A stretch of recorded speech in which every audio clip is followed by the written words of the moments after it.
She slid onto my husband's lap like the seat was saved for her. Red dress. Loud laugh. A fork of cake pressed to his mouth while 200 guests watched their reflections in the sky pavilion glass and pretended not to see. My husband, Ryan Whitmore, looked over her shoulder straight at me and said, calm as a knife, relax, Jordan. You know how these rooms are. Don't make a scene. Then softer, for me alone. People like you should be grateful to be invited. The music kept playing but the air went hard. Someone breathed in and didn't breathe out. I felt the word grateful scrape across my ribs the way it has scraped across the years at galas where I was the only black woman at the table, at meetings where a man called me articulate like it was a prize, at dinners where a server handed my white assistant the bill and waited for my laugh. I didn't laugh now.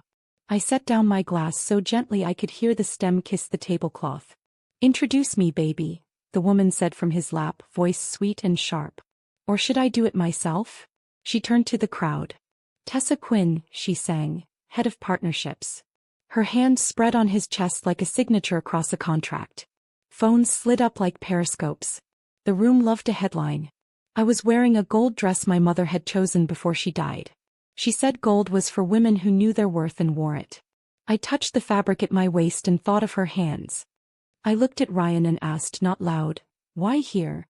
He shrugged. Because this is where the right people are.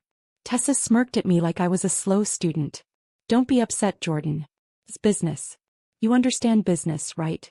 The sentence landed the way sentences land when someone thinks your skin means you can't read.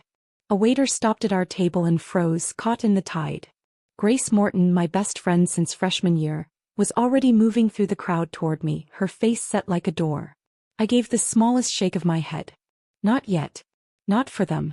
I picked up the microphone I had planned to use to thank our guests for celebrating 5 years of marriage. My voice was steady because I had learned long ago that steady is what saves your dignity when the world tries to pick it apart. Welcome, everyone, I said, eyes on the skyline, not the cameras. Please enjoy the dessert. It's already paid for. A few guests smiled, confused. Ryan started to stand, but Tessa's arm pinned him down like she was reminding him where his place was tonight. My phone buzzed on the linen beside the centerpieces. The name on the screen was simple. Dad. I didn't think. I hit speaker. Jordan. My father's voice filled the glass room, warm and heavy as Sunday. Conrad Brooks has a voice people return calls for. Why? He asked in a tone that could close a bridge. Is your husband's mistress breathing my air at your party? Tessa went still. Ryan's smile cracked. Someone said oh and covered their mouth too late. I took the call off speaker and lifted the phone to my ear. I'm fine, Dad. Are you? He asked. I could see him in my mind at his desk, tie loosened, eyes cold. Tell me when you're ready. I ended the call. My hand didn't shake. My heart did. Ryan's voice dropped into the one he uses with contractors he thinks he owns. Don't bring him into this, he said. You know how his presence changes things. He didn't finish the sentence. He didn't need to. His friends never do. They have learned how to let racism hang in the air and do the talking for them. The band slid into a safer song. A woman I barely know touched my elbow and murmured, be classy. That word again. 5. Grateful. Polite. All the ways people ask you to swallow what is killing you so they can keep eating. I thought about the day I met Ryan, how he said he loved my fire and then spent years asking me to turn it down. He told me investors were old-fashioned. He asked me to soften my hair before a pitch. He introduced me to his mother, who smiled wide and told me I was impressive for my background. I forgave so much I ran out of language for forgiveness. Tonight he gave me a new language. He said the quiet part out loud and he said it where the rich like to clap. I set the microphone back into its cradle. Congratulations on the new partnership, I said to no one and everyone. May it bring you exactly what you deserve. I looked at Tessa. And may it teach you what my mother taught me. A lap is a seat with an expiration date. I walked toward the glass doors. Shoes clicked. Cameras blinked. Grace fell in beside me without a word. You want me to burn it down or walk you out? She asked. Walk me out, I said. For now. In the lift, the city dropped around us like a curtain falling. Grace squeezed my hand. Say the word, she whispered. I thought of the nights I had held my tongue because I believed love would grow into courage if I watered it with patience. I thought of every time Ryan said reputation when he meant whiteness, fit when he meant whiteness, audience when he meant whiteness. The doors opened to cold air and honest noise. I breathed. On the pavement I called my dad back. He answered before the first ring finished. "I need you," I said, not apologizing this time for the history in those words. "And I need it clean." There was a pause that felt like a promise. "Then it will be clean," Conrad said. "Come home. We'll look at the bones and decide which ones to break without leaving a bruise." Grace hailed a car. I stared up at the glittering floor where I had just learned how much a man could shrink in a room built to make him look big. My phone buzzed again, Ryan, then again unknown numbers that smell like damage control. I put it on silent. "You okay?" Grace asked. I nodded. "No," I said. "But I will be." As we pulled away, I watched my reflection in the window. The gold dress. The steady mouth. My mother's eyes in my face. The city sped past like a long sentence finally coming to its period. I was done being grateful. I was done being invited. From now on I would arrive. The ride back to my father's house felt longer than the years I had spent trying to belong. London lights slid across the window like memories I didn't ask for. Grace sat beside me in silence, one hand on my arm, the way you touch a friend who's still learning how to breathe. I didn't cry. I couldn't. Anger has a way of drying every tear before it reaches your face. When we reached Belgravia, my father was waiting by the door. Conrad Brooks was not a man who raised his voice often, but when he did, the world moved. That night he didn't need to. His presence alone filled the marble hallway with something heavier than sound. "Tell me," he said. And I did. Every detail. The red dress. The cake. The sentence about people like me. His jaw tightened with every word. When I finished, he nodded once. "I warned you," he said softly, "about men who marry your light and then dim it to match their comfort." I wanted to defend Ryan, to say love makes people foolish, but the words tasted like ash. "He wasn't always like that," I whispered. My father looked at me like a man who has seen storms pretend to be gentle rain. "They never are at first. That's how they get you to step outside without an umbrella." His tone wasn't cruel, it was survival dressed in wisdom. He poured me tea, the same ritual we shared since I was a child. "You did nothing wrong, Jordan. But now you must decide whether to teach him who you are or remind him who I am." I stared into the cup, steam fogging the edges of my reflection. "I don't want to ruin him," I said. "I just want him to see what he destroyed." Dad nodded. "Then let's show him the foundation he stood on." It was never his. That night I lay awake in my old room, staring at the ceiling I once painted yellow because I was tired of white walls. Every word Ryan had ever said came back with new meaning, subtle jokes, polite corrections, compliments with edges. The memories didn't just hurt, they made sense. The time he asked me to tone it down in front of his investors, the night his mother introduced me as exotic, the dinner where a partner assumed I was the event planner. I laughed back then, telling myself it wasn't worth the fight. Tonight I wished I had fought every single time. By morning the plan was already in motion. My father had people for everything: lawyers who moved faster than rumor, bankers who owed him favors, and a calm that made even powerful men afraid to interrupt. "All I need from you," he said over breakfast, "is the truth. Did you help him rise?" I swallowed. Yes, in more ways than he knows. Every project, every introduction, every investor. I opened doors and let him believe they swung for him. Dad smiled without joy. "Then all we have to do is close them." I went to my studio that day, the one Ryan liked to call my little hobby. The sunlight hit the glass models on my desk, and for the first time, I saw them not as designs but as proof of what I'd built without him, proof that I'd always been more than decoration. Grace came by with coffee and a look that said she'd cancel her whole week if I asked. "You sure about this?" she asked. "I'm sure about me," I said. "That's new." That evening Ryan called. I let it ring. Then again. Then again. By the fifth call I answered. His voice was low, pretending calm. "You embarrassed me last night, Jordan." I almost laughed. "You did that yourself, Ryan. You're making this bigger than it needs to be," he said. "Don't bring your father into this. It's not a good look." I paused. "For who?" "For you," he said quickly. "You know how people talk. They'll think you're using him." That word again, using. Funny how men like him could take everything and still sound like victims. "You used me," I said quietly. "You used my name, my work, my love. And you did it because you thought no one would ever believe a black woman was the reason a white man succeeded." There was silence on the line. Then a bitter laugh. You really think this is about race? No, Ryan, I said. I think it's about power. But race is the language you use to speak it. I hung up before he could reply. My hands were shaking but my heart wasn't. I opened my laptop and wrote one email to my father. Let's begin. That night I walked along the river alone. The city's reflection looked broken, glitter scattered on dark water. I thought of all the times I tried to shrink myself to fit into rooms where no one looked like me.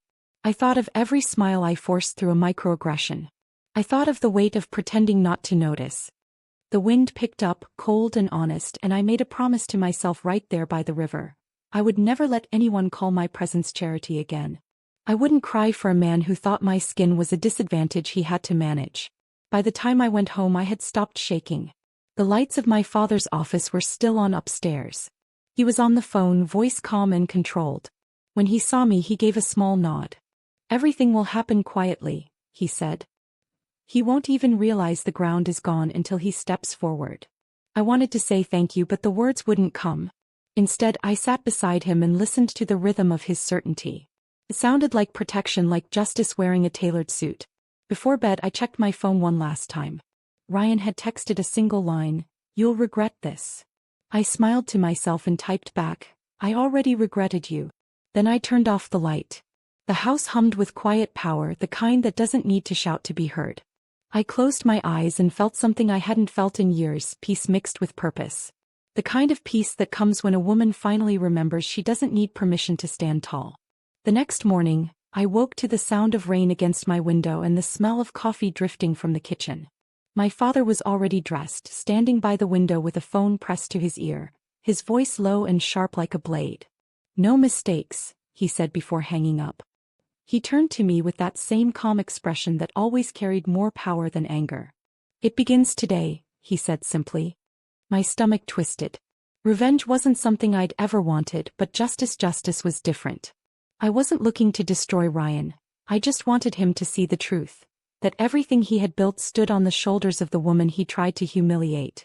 My father handed me a folder. Inside were documents, contracts, and loan approvals I'd never seen before. Every one of his projects was connected to us, he said.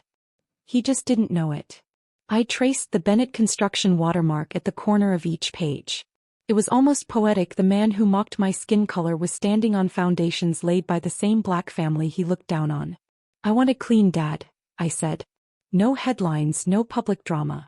Just reality doing what it does best." He nodded. Reality can be crueler than scandal. Later that day Grace came by.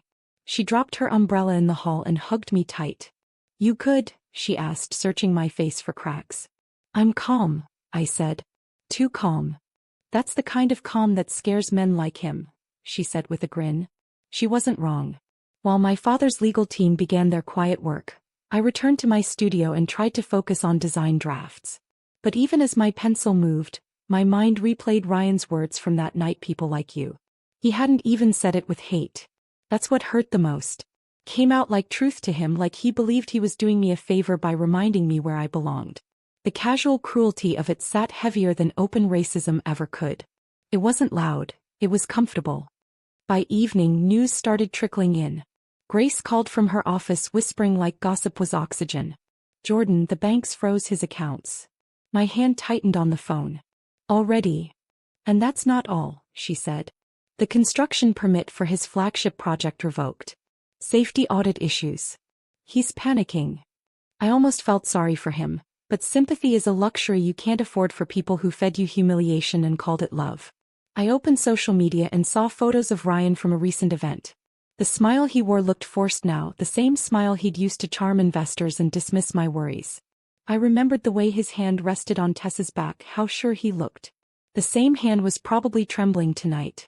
2 days later, my father invited me into his office again. "The foundation's cracking," he said. "Investors are asking questions they should have asked years ago." I looked at the folder of reports and contracts spread across the table. It wasn't joy I felt, it was relief. For years I had lived half a life, dimming my light so Ryan could shine. Now the world was just seeing the truth in daylight. My father studied me carefully. "You're quiet," he said. "You expected satisfaction." I shook my head. "It doesn't feel like winning, Dad. It feels like closure." He leaned back, smiling faintly. Closure is the quiet kind of winning. That night Ryan called again. I answered this time. His voice cracked under the weight of everything he'd lost. You did this, he said. You and your father. You ruined me. I took a breath. No, Ryan. You ruined yourself when you decided your wife was a burden to your image. I didn't mean it that way, he said quickly. I was angry. I felt trapped. I laughed softly. Trapped? You were never trapped, Ryan. You were just uncomfortable standing next to a woman who reminded you that you weren't the only one worth noticing. He tried again, desperate now. We can fix this, Jordan. I'll apologize. We'll rebuild. No, I said gently. You already built what you wanted, a world where you're on top and I'm invisible. Now you can keep it empty as it is.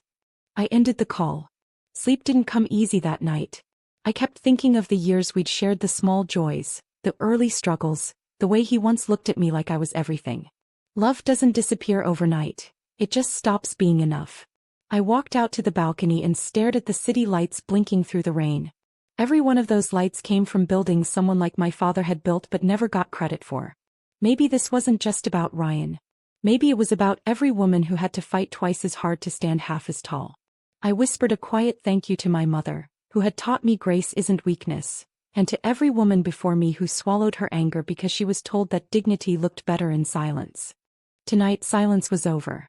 By morning headlines began to appear. Lang Enterprises faces sudden financial crisis. Whitmore projects under investigation. The same reporters who used to chase him for interviews now chased his downfall. Grace sent me a text with 3 words: "It's happening, sis." I stared at it for a long time, unsure if I wanted to smile or cry. Maybe both. My father came in holding a cup of tea. It's almost over, he said. Almost, I replied, watching the rain ease outside. Somewhere out there, Ryan was learning what it felt like to lose everything he took for granted. And maybe, just maybe, he was realizing that the woman he once tried to erase was the only reason his name had ever mattered. 3 weeks passed, and the city that once carried Ryan's name on every billboard had gone quiet. His projects were frozen, his investors had walked away, and his so-called friends were pretending they'd never shaken his hand. It was strange how fast people forget you when your power runs out. I saw his face on the business channel one morning, pale, unshaven, eyes hollow. He was leaving a building surrounded by reporters, and when they asked for a comment he just said, "No statement," and pushed past. That used to be me behind him, the quiet wife smiling for the cameras while the world admired his confidence. Now he stood alone, and the silence that followed him was louder than applause ever was. My father never gloated. He handled every meeting, every document like it was routine maintenance. To him this wasn't revenge, it was correction. We simply stopped holding the door open, he told me one evening, flipping through papers. He chose to walk out without a map. I nodded but said nothing. Part of me wanted to feel sorry for Ryan. Love doesn't die easily, no matter how many times pride kills it. Yet another part of me felt lighter. I could finally walk into a room without feeling like I had to prove I deserved to be there. Grace came over that weekend with takeout and a grin that reached her eyes. "Girl, it's everywhere," she said. "People are finally talking about how he used you." "They'll forget next week," I said, sipping my tea. "They always do." "Maybe," she replied, "but this time you didn't." Her words hit deeper than I expected. For years I had been the one who let things slide, the jokes, the whispers, the sideways compliments. I thought ignoring them made me strong. Now I understood that silence doesn't make you strong. It just makes other people comfortable. I had spent half my marriage being comfortable for everyone but myself. That night I received an unexpected message. It was from Tessa, the woman in the red dress. Her name glared on my screen like a ghost I wasn't ready to see. The message was short: "I'm sorry." I stared at it for a long time before replying. "For what?" She answered almost instantly. "For believing what he said about you. For thinking I was better. For not realizing how much harder you had to fight to stand next to him." I didn't respond after that. Some apologies aren't for forgiveness. They're just confessions trying to find peace.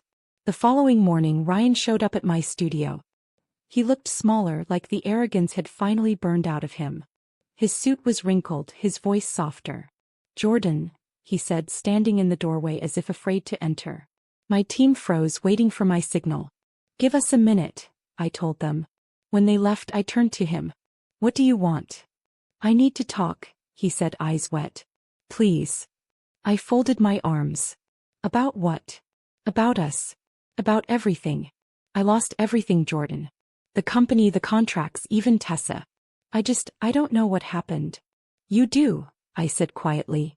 You just didn't think consequences were meant for you. He stepped closer. I never meant to hurt you. You have to believe that. I don't, I replied. Because it wasn't an accident. You wanted to humiliate me that night.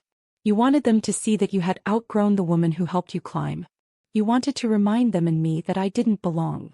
His shoulders sank. I was stupid. I wanted to fit in. Fit in with who? I snapped. The people who only saw me as a shadow behind your success. You think blending in with racists made you powerful? It just made you small. He looked down, voice breaking. I miss you, Jordan. For a moment my heart faltered. There was a time I would have given anything to hear those words. But love doesn't sound the same once it's been poisoned by disrespect. You don't miss me, I said. You miss who I made you look like. His eyes filled, and for once I didn't feel satisfaction, just finality. Goodbye, Ryan, I said, walking him to the door. I hope one day you understand that power isn't something you take from people. It's something you earn by standing beside them. After he left, I closed my office door and sat at my desk, staring at the city skyline outside. It was raining again, the kind of slow, steady rain that makes everything feel new. Grace walked in quietly and placed a coffee on my desk. You okay? She asked. I nodded, even though my chest felt heavy. I think so. She smiled. You look it. That evening my father invited me to dinner. He toasted with water as he always did and said, You handled it with grace. That's what they never expect. What do you mean? I asked. Men like him, people like them, he said softly. They expect anger. They expect noise. But you gave them silence, and silence makes them listen. I held his hand across the table. You taught me that. He smiled. Your mother did. When I went to bed, I replayed everything, the laughter at that party, the humiliation, the revenge, the quiet victory. I realized something I hadn't before. This story was never just about marriage or betrayal. It was about worth. About how often women like me are asked to prove it, to earn it, to apologize for it. That night, for the first time, I slept without feeling the need to explain myself to anyone. 6 months later, the city had moved on. The same magazines that once called Ryan a visionary now pretended not to know his name. His company was gone, his reputation replaced by silence, and the people who once lined up to toast his success had disappeared into other boardrooms. I'd thought that seeing him fall would bring me peace, but peace didn't come from watching him lose, it came from finally standing without needing him to see me. My studio was thriving. The name Brooks Design Group now sat on a glass door in polished letters that gleamed in the sunlight. Sometimes I'd stand there just to look at it, not because I needed to be proud, but because I needed to remember the woman who'd been told she didn't belong and still built her own space anyway. My father stopped by every week, pretending he came for business updates, but I knew it was just to check on me. The place suits you, he said one afternoon, his voice full of quiet pride. It's not just beautiful. It's solid. I smiled. Like you taught me, Dad, build things that last, not things that shine. Grace worked with me now, her laughter filling the office the way sunlight fills a room after rain. She'd tease me when I stayed too long at my desk. You're allowed to be happy now, you know, she'd say. I'd laugh, but happiness felt like something I had to relearn. I was used to waiting for it to be taken away. One evening, after everyone left, I sat by the window with a cup of tea and watched the lights flicker across the river. The reflection looked like 1,000 second chances. I thought of everything I'd been through, the humiliation, the betrayal, the anger, and for the first time, it didn't feel like pain. It felt like growth, raw and real. A week later, I ran into Tessa by accident. It was at a charity event for young entrepreneurs, the kind of place I used to attend as someone's wife and now attended as a guest speaker. She looked different, tired, softer, maybe even humbled. When our eyes met, she hesitated, then walked over. Jordan, she said quietly, I didn't think you'd speak to me. I wasn't planning to, I admitted. She nodded, looking down. I didn't understand back then. I thought power came from standing next to men like him. I didn't realize it actually came from being able to stand on your own. There was something genuine in her voice that made it hard to hate her. We all learn, I said. Some lessons just come with interest. She gave a small laugh. He's working at a management firm now. Middle level. He says he's changed. I sipped my drink and looked her in the eye. I hope he has. But change isn't about words. It's about what you build after you burn everything down. She nodded. You built something better. No, I said softly. I just built something honest. After she left, I took the stage. The room went quiet, the kind of silence that makes you feel seen. When I began, I was told that success had a face, a color, a background. I was told I didn't fit that picture. But I've learned that the world doesn't need us to fit, it needs us to build new frames. The applause came slow, steady, rising until it filled the room. Somewhere in the crowd, I saw Grace wiping her eyes, and even my father, standing near the back, smiled like a man watching history repeat itself the right way this time. Later that night, as I walked out to the parking lot, I saw Ryan waiting by the gate. He looked nervous but harmless. You were amazing in there, he said, voice low. I stopped a few steps away. Thank you. He shoved his hands in his pockets. I just wanted to tell you that I'm sorry. Not for what happened to me. For what I did to you. I studied him for a moment. There was no arrogance left, no sharp edges. Just a man trying to find forgiveness in a place he didn't deserve it. I hope you're learning, I said. I am, he replied. I see things differently now. I see you differently. I smiled, small but real. That's good, Ryan. But I don't need to be seen by you anymore. His shoulders fell, but there was peace in it. You look happy, he said. I'm learning that too, I replied. He nodded once, then turned and walked away. The night swallowed him and I let it. When I got home, my father was sitting on the porch, waiting like he used to when I was a teenager. How was it? He asked. Closure, I said simply. He smiled. That's my girl. I leaned against his shoulder and watched the stars blink through the city haze. Do you think people change? I asked. He thought for a moment. Not easily. But sometimes the pain we cause becomes the lesson we needed. That's change enough. Inside, I stood before the mirror and studied my reflection. For years, I'd been taught to take up less space, to speak softer, to smile wider. Now I saw a woman who no longer needed to apologize for the color of her skin or the size of her voice. My mother's gold bracelet shimmered on my wrist. A reminder that dignity is not silence, it's survival dressed with grace. I whispered to my reflection, you made it. And for once I believed it. The world outside still had its walls, still had its biases, still had its ceilings, but I had learned how to build doors where they said none existed. The story didn't end with revenge. It ended with freedom, the kind that comes when a woman stops asking for space and starts owning it. If this story made your heart race or your hands shake, hit like right now and share it with someone who's ever been underestimated. Don't forget to subscribe for more stories where justice finds its way home. And tell me in the comments, what would you have done if your father had that kind of power? Would you walk away, or make them feel every ounce of what they made you feel?